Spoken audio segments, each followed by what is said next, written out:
Shubor nakaslem jong unongsan Hima.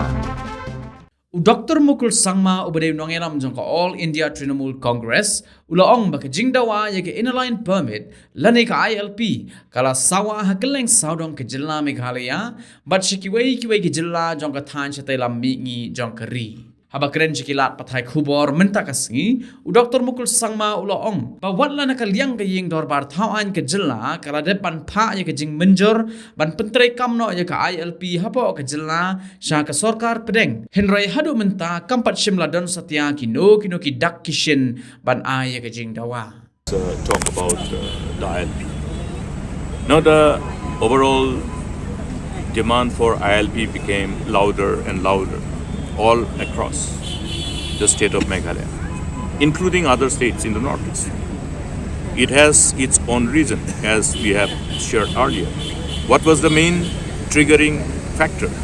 The triggering factor was that the government of India, the current dispensation in Delhi, political dispensation, who are in the government, wanted to bulldoze a law to be passed by the parliament, which was considered as law which will have ramification on the future demography of the northeastern states.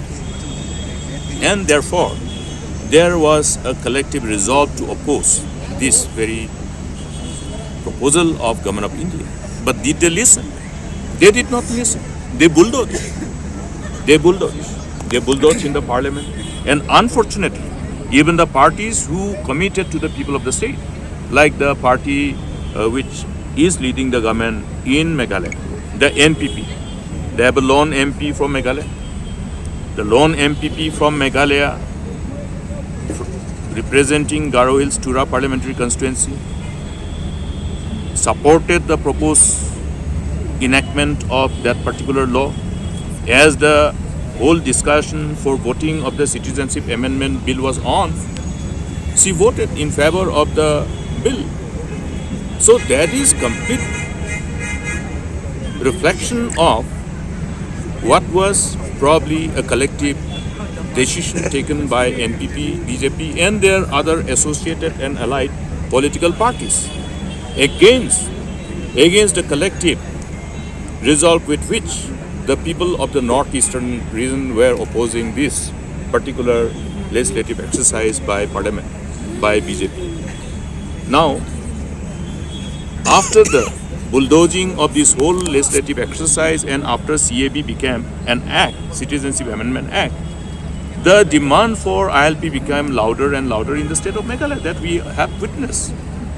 And based on that, we all as political parties collectively discussed, engaged. There was a felt need that under the given changed scenario, changed circumstances, post enactment of this new law, which will have a ramification, future ramification on the demography of the whole northeastern region, we agreed to really adopt a resolution in the assembly, unanimous resolution.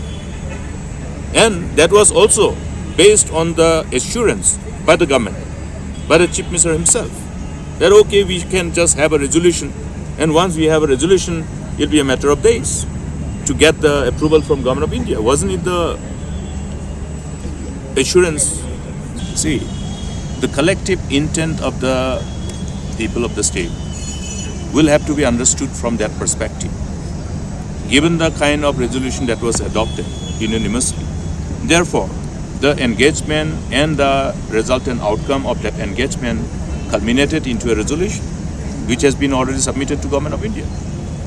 So those are indications of what is the collective intent. But now the only question is that are the political parties who are in the government, who were party to that resolution, are they sincere enough or not? You have to find out from them.